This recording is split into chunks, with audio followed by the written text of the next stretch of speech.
All right. I assume that's my cue to start. Hi, everyone. My name is Nico. I'm the Vice Director of Debate at the University of Texas, Austin. So I'll be with you here this morning to talk about settler colonialism. I'll try to cover a lot of material in a relatively short time frame. So if you have questions, feel free to ask. I don't mind being interrupted. But if you think that it would be better suited to keep the question to the end, you're free to do that because we will have time for that, hopefully, assuredly. And so first thing I want to do is start with this PowerPoint that we have, because I think that'll be helpful to just guide our discussion as we go through. So let's get into that. Cool. And then, okay, great. So let's talk about settler colonialism. First things, just kind of what we'll cover two strands of settler colonial theory. There's obviously a diversity of scholars who are thinking and writing around the issue of settler colonialism. However, you can kind of dominate right now in the field two particular strands, one that kind of originates out of Australian scholarship, particularly with Patrick Wolfe, and then another strand that's kind of developed out of Indigenous scholarship, particularly out of Honani K. Trask, and we'll kind of talk about some of the differences you'll see. We'll talk about negative and affirmative strategy, so I will actually try to briefly cover both what I think the strategy will be like if you read this critique on the negative against a policy or critique of affirmative, and what the strategy will look like if you're on the AF, and what reading a kind of like sit call AF will look like this year. Well, some general strategy notes that hopefully will fold into also some discussion of like where I think on the water resources topic we're specifically getting to settler colonialism. And finally, we'll have some further reading if people are interested. All right. So what is settler colonialism? The first formulation of settler colonialism comes from Introducing Settler Colonial Studies by Lorenzo Veracini.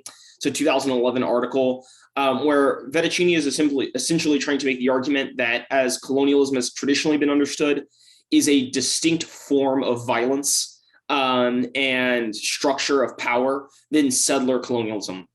As such, he really tries to focus this into a couple of key catchphrases, as well as the distinctions in what decolonization is imagined to be.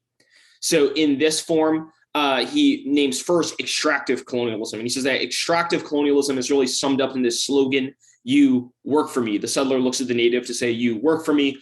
And it really revolves around the extraction of material, psychic, sexual, intellectual resources, cultural resources from the kind of indigenous land that the settler has gone to, and the shipping of those resources back to the imperial metropole, which is like the imperial center of the imperial center. So a really great example historically of extractive colonialism is really the British colonization of India, right? Obviously, the British colonize India. They take like a lot of stuff from India. They ship it back to England, very involved in that process. However, there are some unique aspects about this that Lorenzo Veracini wants to kind of focus on. The first is that he wants to name that in no point in this process was the goal for settlers to stay there. In fact, people who were administrative, who were like in positions of control, would rotate out of India over years of time. You would stay in India for a couple of years and you would leave and go back to England, et cetera. And this was actually designed to be like so that British settlers don't like go native, so they don't acclimate too much to being in India and to wanting to be there. There's also a fear about if they had children or wives that the kind of influence of India would be degrading in some way, right? It would degrade them away from the kind of purity of the English culture or whatever they imagined for that. And so that type of interaction, right, was not one in which English people were interested in kind of saying, I am Indian, right, from India. They're just like, I'm here, I own this country, we take the stuff from this country and we send it back, right? And so one of the really important things that Lorenzo Veracini wants to point out is that therefore the structure of extractive colonialism is very interested in maintaining a rigid binary between the settler, whoever that is, and the native. That it's really important in politics, in laws, in culture, et cetera, that we really make this distinction between who the settler is, right, as a category, and who the native is, and it's well known and acknowledged. And as such, Veracini points out that decolonization, right, is really a process by which the settler is asked to leave or forced to leave, and the native becomes equal to the settler, right? In this instance, the point is to say, get out of my country, and to say that, the native or indigenous culture and people are not inferior, they are equal to the settler, right? So he wants to counterpose this to settler colonialism, right? Which obviously we have an excellent case study of this in the Americas currently, right? And Vettuccini wants to sum up this structure of power with "you go away." And by that, what does going away look like? Vettuccini says that it can look like a variety of things. It can look like assimilation. It can look like, and that can be either biophysical or cultural. It can be genocidal. It can be deportation or moving or forced migrations. Right? It doesn't really, as long as the native disappears from the scene, right? The point of the settler here, right, as opposed to an extractive colonialism, is actually to stay and to say, I am from this place, right? The settler colony is a permanent fixture. It stays permanently, and it doesn't attempt to say, it doesn't ship resources back. In fact, right, one of the slogans that you'll see sometimes in settler colonial literature that I think derives from this article is the phrase, the settler comes to make a home. That phrase is considered really important because, as opposed to, say, the British in England, in India, right, these settlers in the Americas, right, did not come to say, oh, I will just be here for a little bit and then I'm going to go back, right, to Europe. They're like, no, I came here to stay. This is my home now. I'm making claim to this. And so in that sense, right, Vettuccini wants to argue that there is kind of a erasure of the distinction between the indigenous and the settler, right? That the point in settler colonialism is to have the settler supplement, right, or supplant the native as the indigenous figure, right? That one is naturally born in a country, one belongs there, one is of this place, right? And the purpose of this is therefore, right, to erase the difference between the settler and the native, to say, I am you, right? That I am just like you. I am here first. I am also indigenous to this place. I'm also native to here, etc.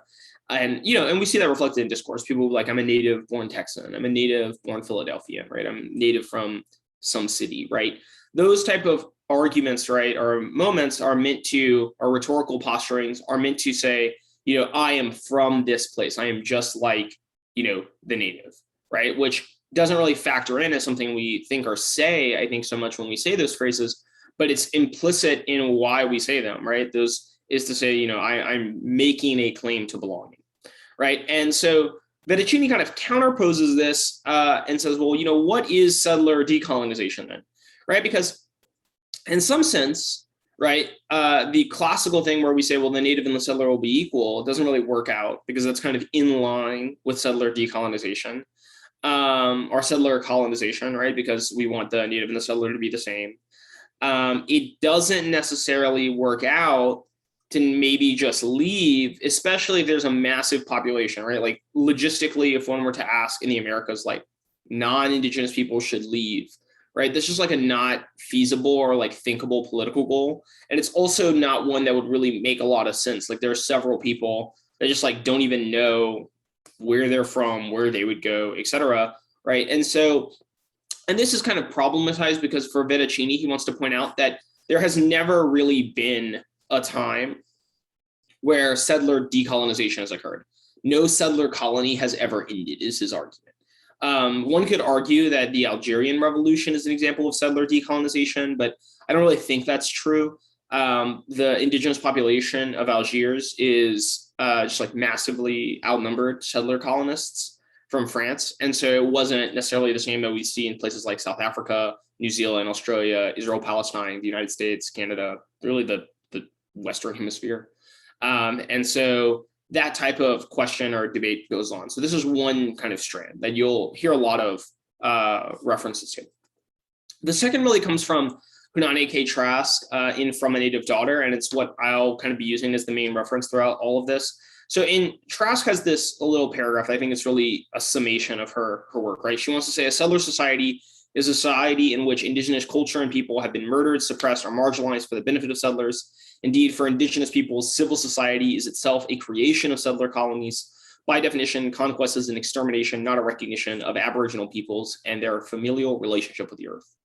Right, so we can kind of tease out a couple of core components here, right? Obviously, first, settler society is one that takes as its axiom, right, the murder, suppression, and marginalization of indigenous people, right, in order to actualize that society, right? And by actualize, I mean to like make it be, to come into being, right? And we, for those of us who are not Gramsci scholars here, we might not tag that civil society is a particular phrase that Trask is using in reference to Gramsci, who was a Marxist writing at a time, and he basically uses the term civil society to describe non-political society that is cultural. So schools, churches, the family unit, any cultural institution, really. These are all examples of what civil society is composed of. It's not like the political government and the military. That's like what it is not. And so for Trask, she wants to argue, right, that in relation to for indigenous peoples, right, this construction of cultural institutions that have been built, right, is a creation of settler colonies, right? Things like the church, like the cis heterosexual family unit, right? The way that we do schooling, all of these things have been made and are brought into being, right, by settler colonization. And I think what Trask is saying here is really important because she's forefronting this language that says conquest is an extermination, right? This is going to be counterposed to some people like Patrick Wolf, if you're familiar with that name. He writes a really influential article called Settler Colonialism and the Elimination of the Native. In that article, Wolf argues that genocide is not like an inherent part of the logic of elimination, right? And which is like a little wacky. And he tries to maybe propose an example where that's not true. But for Trask, right, extermination, right, which we can maybe read as analogous to genocide, right, is an essential feature of this violence, right? There is no way to think about settler colonization that is not intimately tied to extermination and violence, right? And one of the key differences you'll notice between Trask and people like Vettuccini and even Wolf is that Trask understands colonialism and settler colonialism to be really intimately connected and pretty much inseparable from each other and also from other structures of powers like imperialism, right? Trask really wants to understand settler colonialism as really a result of this web of violences that she is kind of naming in the phrase conquest. If you see Tiffany King's work, she's working with that. She has recently, in her new book, The Black Shoals, taken up conquest as an inheritor from Trask to use as kind of a descriptive term, because Trask is really interconnecting these various structures of power under the branch conquest, right? And what is conquest, right?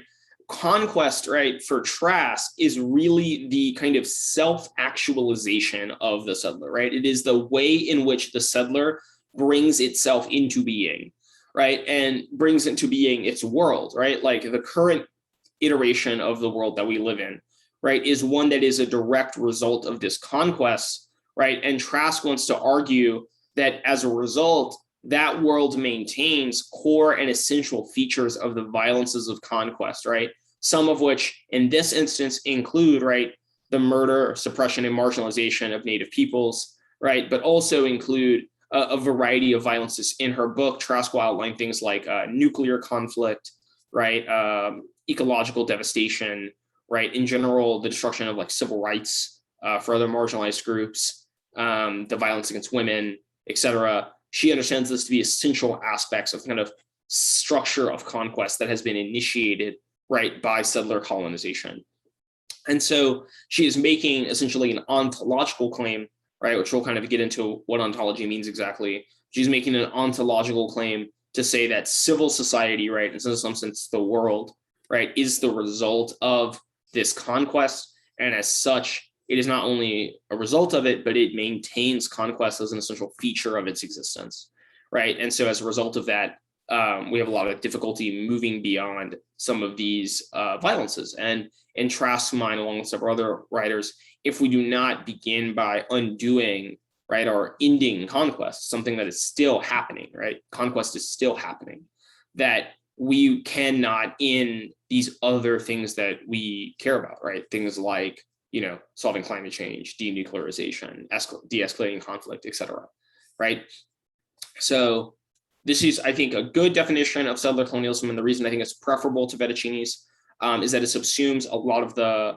I actually find some benefit, I think, in having settler colonialism and other power structures like colonialism, imperialism, etc., be more intimately tied.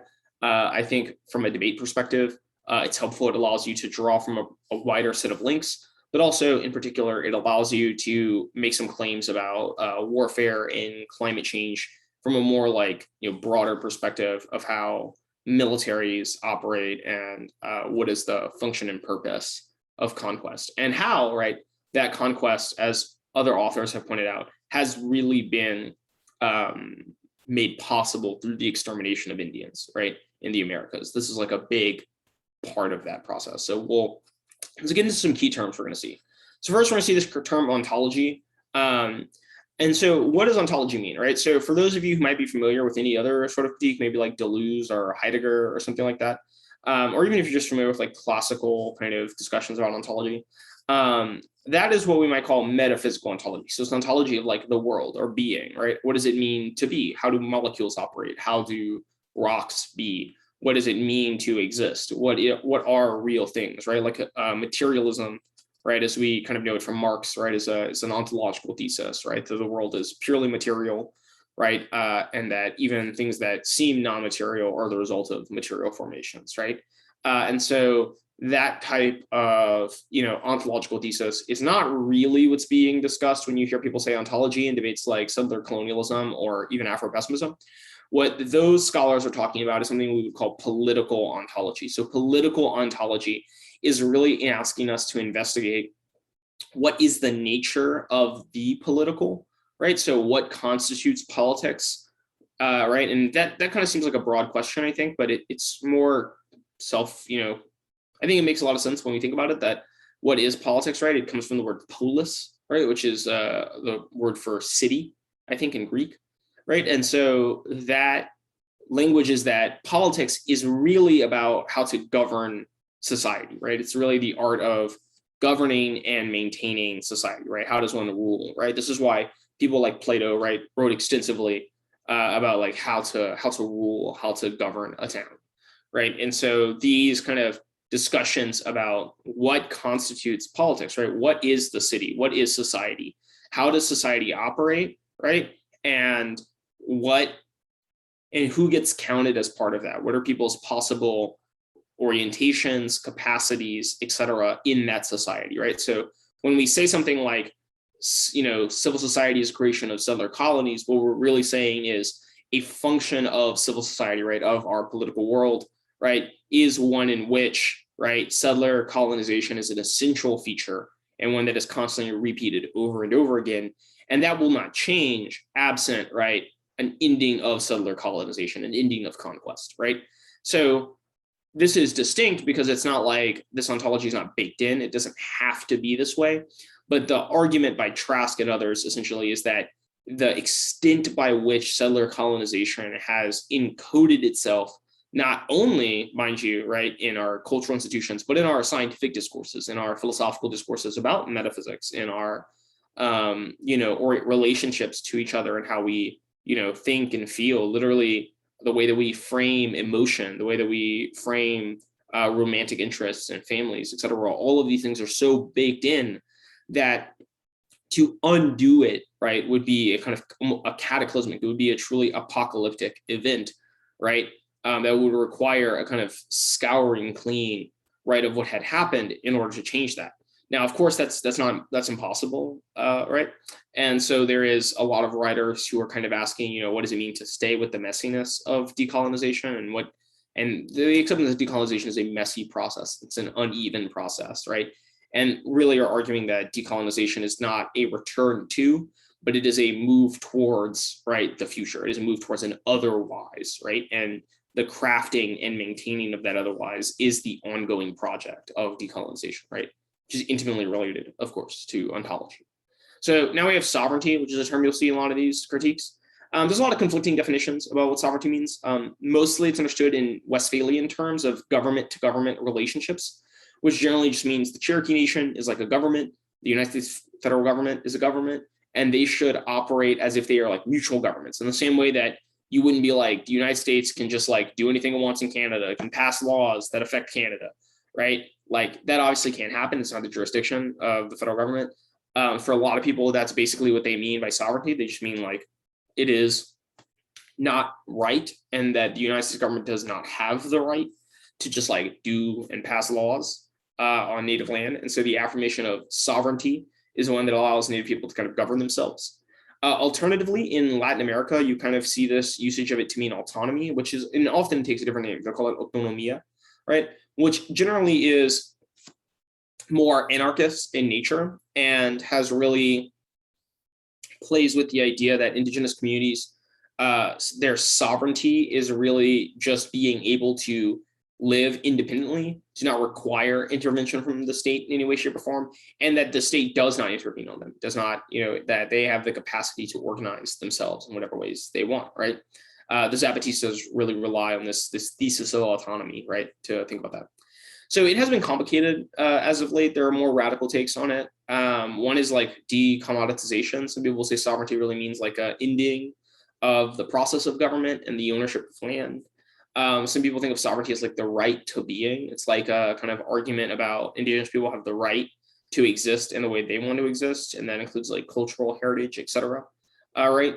So there's a lot of different terms. You'll kind of have to read to see sometimes in your authors what exactly how they're using it, but these are like the most common ones. So land, really common term, but it often refers to more than soil, right? It's going to include things like soil, water, flora, fauna, right?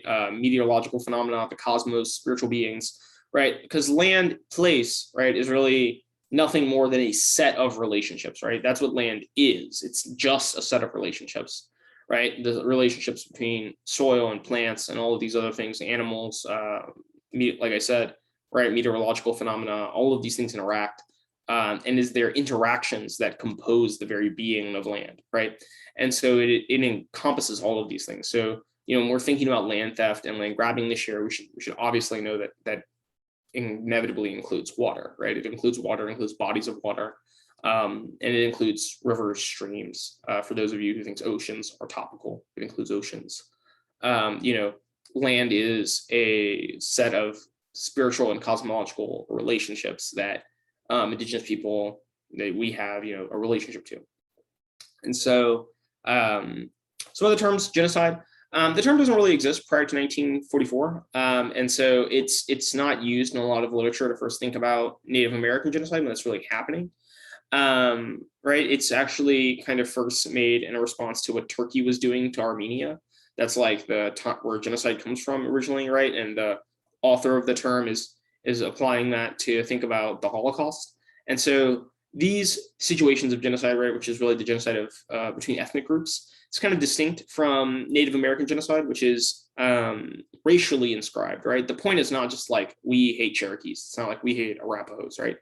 It's really that this racial category should cease to exist, right? Which is just really unique. It's just historically genocide has not ever been like that.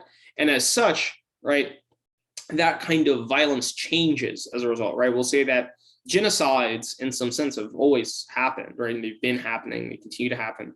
But that in tying genocide to race, right, the function of raciality fundamentally changes how genocide plays out and its scope, and it really kind of changes how we can even understand what that function means, because the word genocide is not really up to par to speak about something that happens, in an entire hemisphere for like 500 plus years, right?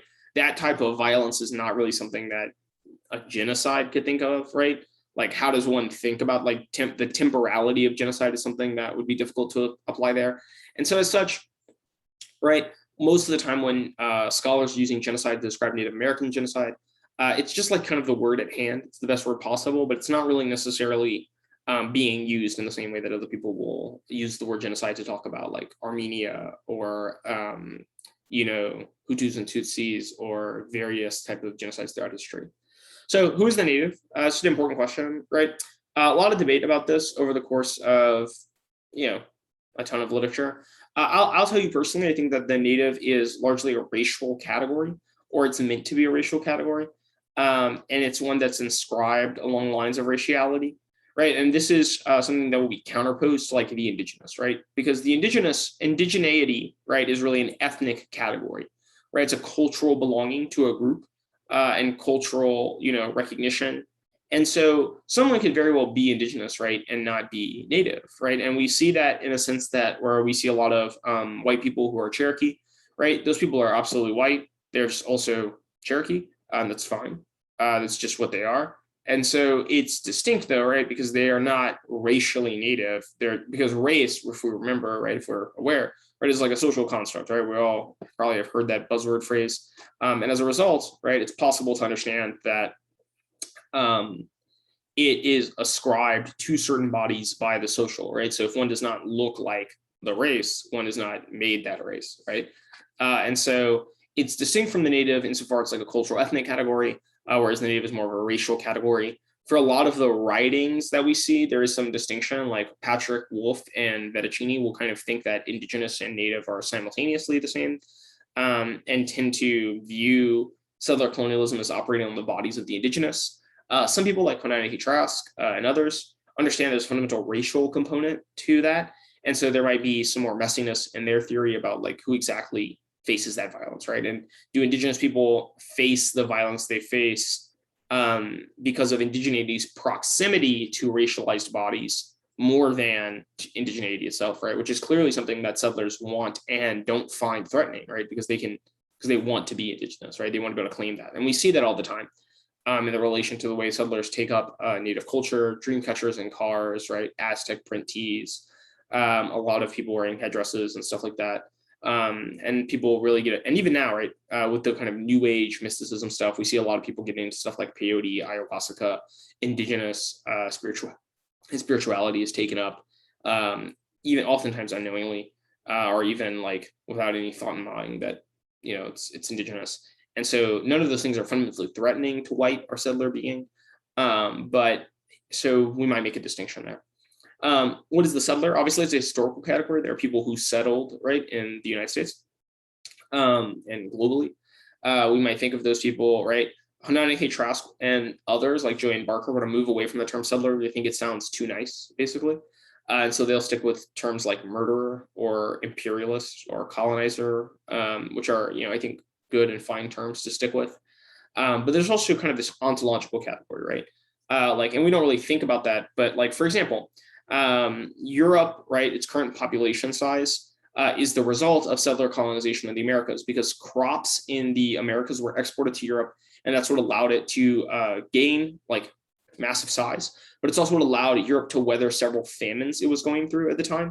And many people believe that like Europe's population would be like far, far less today if it were not for the kind of genocide and settler colonization that was happening in the Americas that gave settlers access to land and fauna and flora, right? And so as a result of that, right, one could read Europeans who have never moved out of Europe, right, as settlers, right? Why are they settlers? Because they are enabled, their life worlds are enabled and made possible by, right, the settler colonization of the Americas, right? As an ontological category, we understand the settler as those beings, right, or a form of being which is enabled and made possible by, right, settler colonization in its multitudinous forms of violence. Okay, so let's talk about debate. We've gone over some key terms. Let's talk about that. So there's a couple things for debate that I think that people should focus on. One, I think it's really important that we ground settler colonial theory. A lot of people, if you ask them, like, why does settler colonialism happen? They'll just be like, well, there's a drive to elimination. It's like, well, that's not an answer, my guy. Why is there a drive to elimination, right? Why does that happen? Why did this happen is an important question. And there are a lot of scholars to possibly draw from in that. I think that you could draw from, if you wanted to, so for some people who I think have a difficulty moving away from the materialism of settler colonialism, I would look at Denise Ferreira da Silva's work on raw materialism. She has a new article, I believe, in Otherwise Worlds that talks about this. It's like an extensive critique of Marx, but it also goes in depth about understanding settler colonization as the extraction of total value from native lands and chattel bodies, which is, I think really valuable and is a way to think about that. There's a growing number of psychoanalytic scholars writing about settler colonialism. So there's an approach, that was one that I took while I was debating. I was thinking about the psychoanalytic result and reason for why settler colonialism occurs. One could arguably apply cybernetics and new materialisms to this as well. I think cybernetics is a particularly good viewpoint of that, especially systems diagramming as like a way to think about it. I don't have it on here, but I think ressentiment could be one for those of you who are interested in Nietzsche, Deleuze, etc.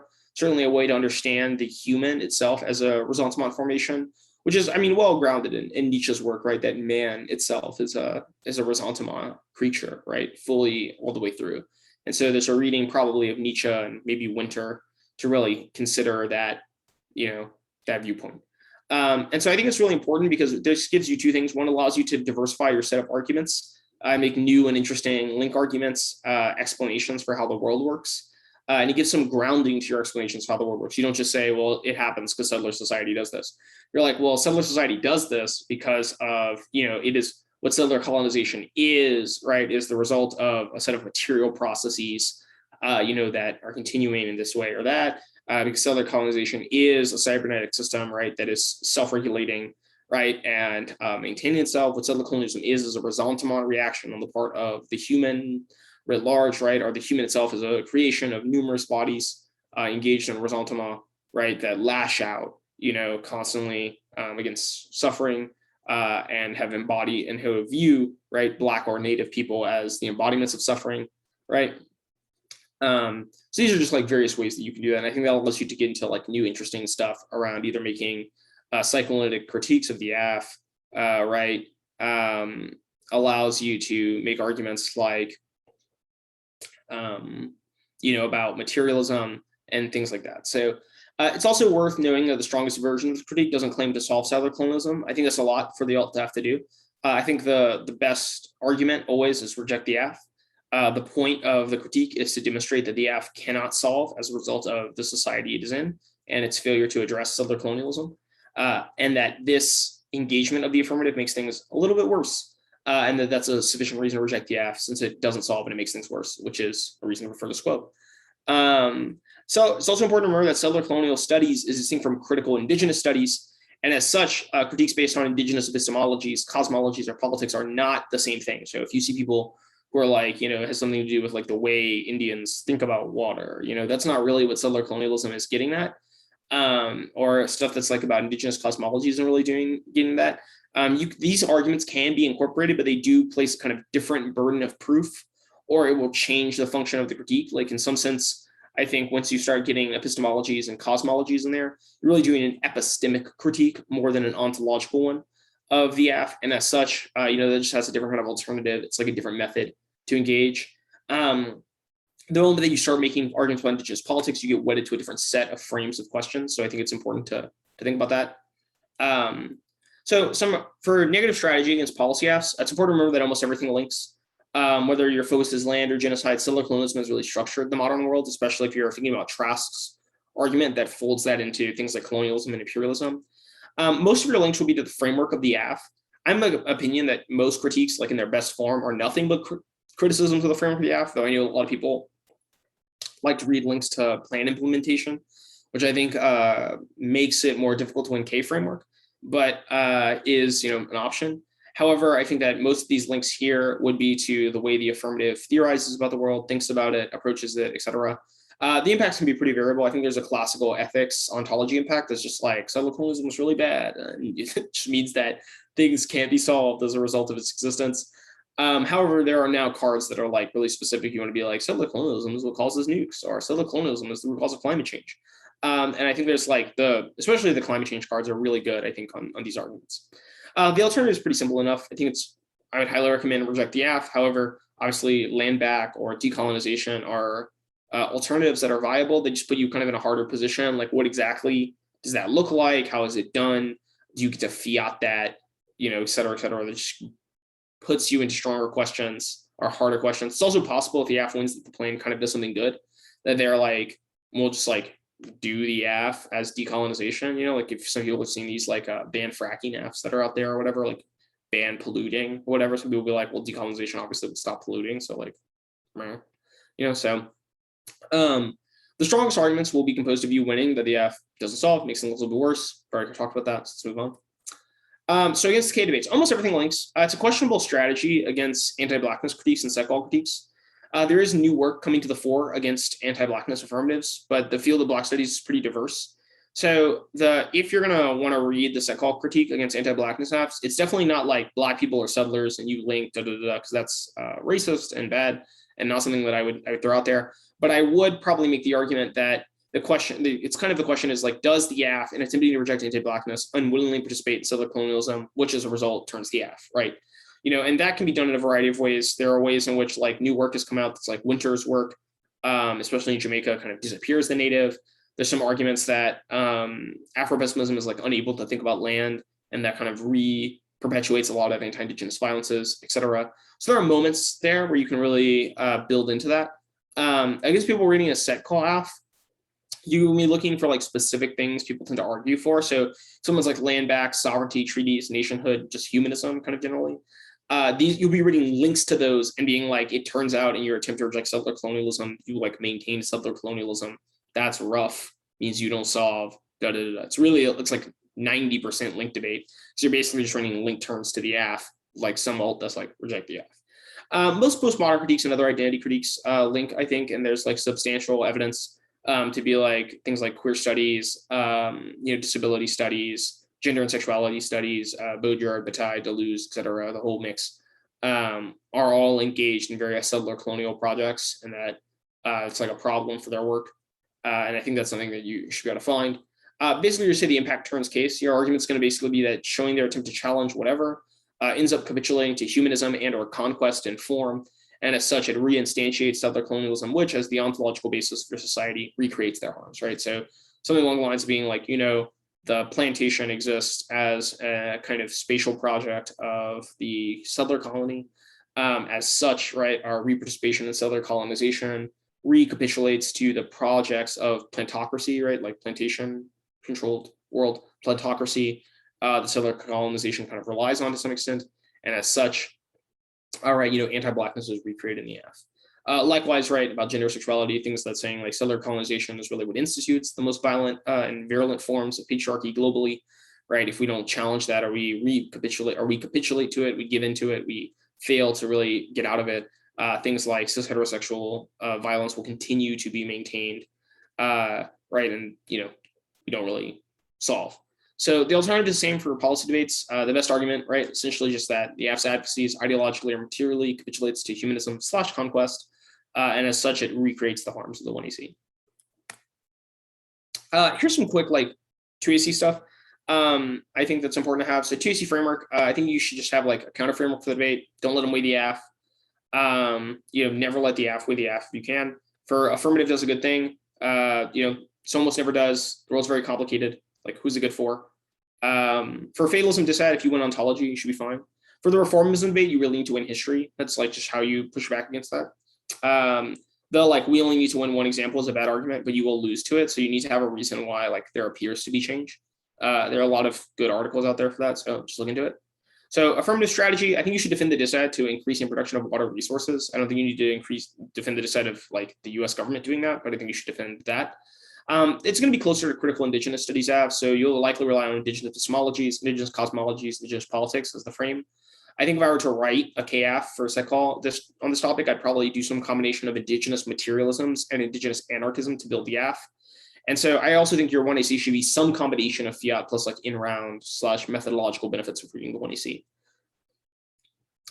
Against the policy 1AC, you just need the following things. You'll need a generic DA defense and K impact turns / internal link turns, whatever decides people have. And also you want a critique of framework. I would imagine that critique of framework, besides whatever generic set call DAs people have, will be rooted in the word it's and within the United States as particular parts of the resolution to be we shouldn't be topical. We also defend production of water resources. Against the K1 and C, you just need cards specific to their theories that kind of indict their theory, to defend your methodology and solvency. And a reason why reading debate in the AF is a good project, you're really going to go for the permutation in 95% of these debates. Okay, quick thoughts on the water topic. I think settler ecology is going to be your main link. Right, it's going to be managerialism or objectification of the world. For a lot of those things, that's going to be your topic link. climate change turns almost every impact and turns almost every affirmative. And so settler colonialism really controls that because settler models production of why climate change is happening. Best alternative is probably going to be reject the AF. But if you have a judge who's like, I don't vote on those type of AFs or whatever, I would just say like give back the land is pretty strong. There's a lot of good arguments that like when Native people control territory, like the biodiversity and like well-being of that territory is like way better. Final thoughts, you should need to win ontology. But that requires a theory of what ontology means and is and how to prove it, which is kind of comes back to that raw materialism, psychoanalysis, cybernetics, like resentiment stuff. I would study a lot of history, and I would read up on the political science behind U.S. action as well as ecological science. I feel like when I learned how U.S. nuclear policy was written and made and learned a lot more about climate change, I got a lot better at debating stuff like settler colonialism. And I think the key to winning these type of debates is just like really knowing literature bases. So if you want further reading, they're up here. You're always free to ask and take them down. So, and I can always just like pass this along to the Institute so that they can send it out in email chain so people can get it. Because I know it's like lots right now, but I think these are good introductory texts, kind of advanced texts, and like some books that go really in depth if you're like trying to get really deep into this literature. That'll hopefully be interesting to you. So I'm slightly over time, but I think we have time for questions for sure. So yeah, I agree. I'm a big fan of Belcourt, great guy. Really love his poetry and his other work. So all right, so yeah, I'll take questions now. So you can do them in the chat. You can talk. It will pretty much link to all Fs because, right, the link, this is why I'm kind of saying about like implementation. I don't really think the link in settler colonialism is to the implementation of the AF, right?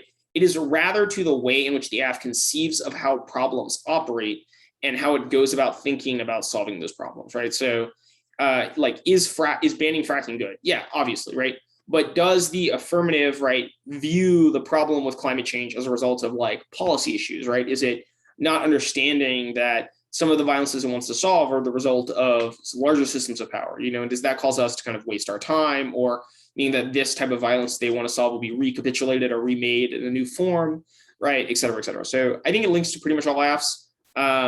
It is harder to win these links at times against like anti-blackness or settler colonialism AFs. And so much so that when I was debating, I didn't always go for set call against those AFs. I read Cap and T, classic strategy. But yeah, so but against most AFs probably. Any other questions?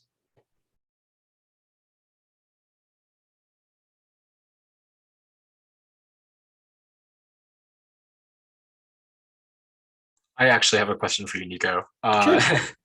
What do you think about the active term protection in the res that'll sort of generate link offense for the negative? I mean, I think that's a place to grant stuff right around protection. There's like certainly a lot of arguments about around stewardship and like Western theories of ecology that I think are there. So I think that's like a place to generate link offense for sure, is like the thesis that water must be protected. And the question is also like from who and from what, I think is like an important place to generate links to and link kind of like impacts. And so I think that's like a solid place to be generating offense, I think, throughout the critique. And I think that can be done through a settler managerialism link, which I'm kind of conceiving as this broad span of things like stewardship or thinking of resource management, et cetera. So I think that's definitely a strong place to lodge links throughout the year. Do other people have questions?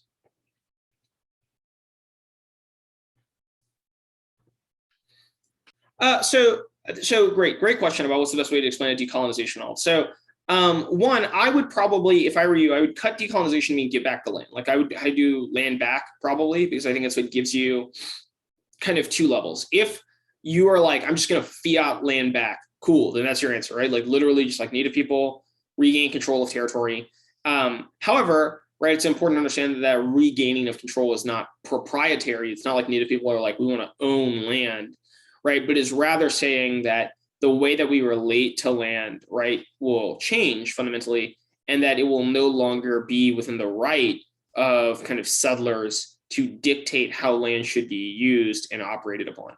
Now, if you're going for like a larger decolonization alt, really what you're going to say is that decolonization is not known in advance, right? It is a moving towards the future, right? And so as such, it kind of constitutes a little bit of the unknown. What decolonization really is, right? And I think if I was writing a block, I would write or explain it as a proliferation of tactics that responds to the near endless methods and instantiations of colonialism that are both local and like global in their effect, right? And that the negative cannot define in advance the entire scope of those techniques, of course. However, it is possible to name things like Zapatista insurrection, I don't know more blockades, right? The sabotaging or blocking of oil pipelines, right?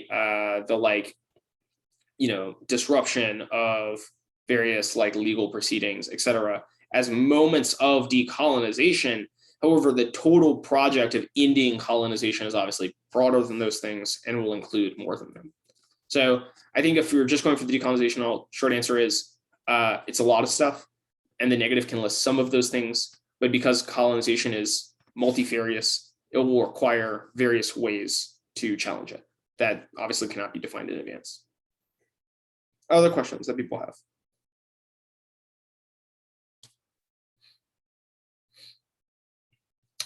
Yeah, so great question. I pull quotes from the F. That's the answer. I pull quotes from the F. When I was reading, one of the reasons I loved reading psychoanalysis as the framework was one of the arguments that I made is that I could pull quotes from the ununderlined miniaturized part of the card, and I'd be like, that's a link to the F, because I had some psychoanalytic theory about signifiers and like how that worked. But in general, you're gonna pull quotes from the F. So this is kind of funny. I think my biggest 3 links were probably time. I just read a link to like time and futurity, like the idea of the future. I read a link to extinction, and I read a link to, what's another one? Those are like the big ones. And I had like a general thesis link that I just kind of made whatever I wanted it to be. And so in order to do the stuff for time, I would pull quotes. I would control F like future, right? A lot. And like see where the F was making these invocations of a future to come. For things like, extinction, I would pull quotes for extinction. Sometimes I try to specifically pull stuff that if they had something that was like the end of civilization will happen, I'd be like, oh, I'm going to pull that quote. And I would read that in my link extension, right? And I would be like, look, these are the specific quotes from the F that we have that are where we say they're doing this type of stuff, right? And because really, remember, right, this is not for me, this is not a K of plan implementation. It's a K, right, of the affirmatives, political ideologies, research methods, ethical frameworks, right, and metaphysical orientations. So it, in some sense, is embodied in their rhetorical and scholastic project that is the 1EC. So in that instance, it is a unique performance, right, as long as I can pull the rhetoric and or prove the scholastic ways the app operates. Because I'm not attempting to say like the plan is bad. I'm attempting to say you reading this 1EC was a bad thing. Other questions?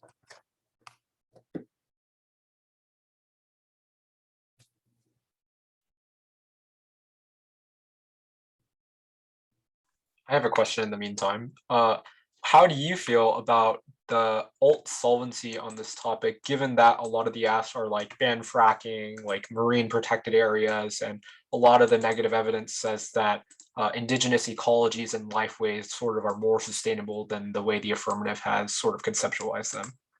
Yeah, I mean, I think that that's one of the reasons why if you're I still would probably prefer reject over like land back, but I think that there is, this is a uniquely good topic to be like land back solves the AF. I think it's like a uniquely good one to do.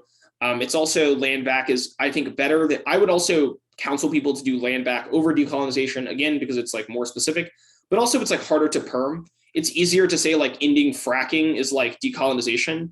It's like harder to be like the United States government banning and regulating fracking is the same thing as giving back the land or as part of that project. And you'd be like, no, it's obviously not. It severs, the perm severs at the actor at minimum, right? Like who does that? And so, yeah, I mean, I think that's a great set of offense because there is, like you're saying, there's a plethora of evidence to be like native ecologies and indigenous ownership of territory or control of territory results in like a much better ecosystem. So I think that that's on this topic, give back the land is particularly strong against a lot of these more ecology Fs, I think for sure. Potentially if paired with like the Tuck and Yang stuff about how nuclear radiation and like oil are the motors of war, it's particularly also a solvency argument for ending military conflict, especially, I mean, you'd have to answer like the AT hedge decline, like if you have like AT US hedge decline, but I think that you'll be like, yeah, it's great, it's good, that you should read hedge bad, I guess. So yeah, any other questions that people have?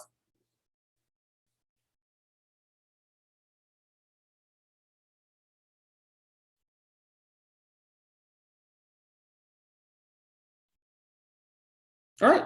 Well, it's been a real pleasure speaking to all of you. Make sure to pass along that list of books to the Institute, because I know it was kind of a lot. So if people want to look into it, maybe that can be dispersed or handed out for people. And yeah, thanks so much for having me today. I hope that y'all have a great day. Later, y'all.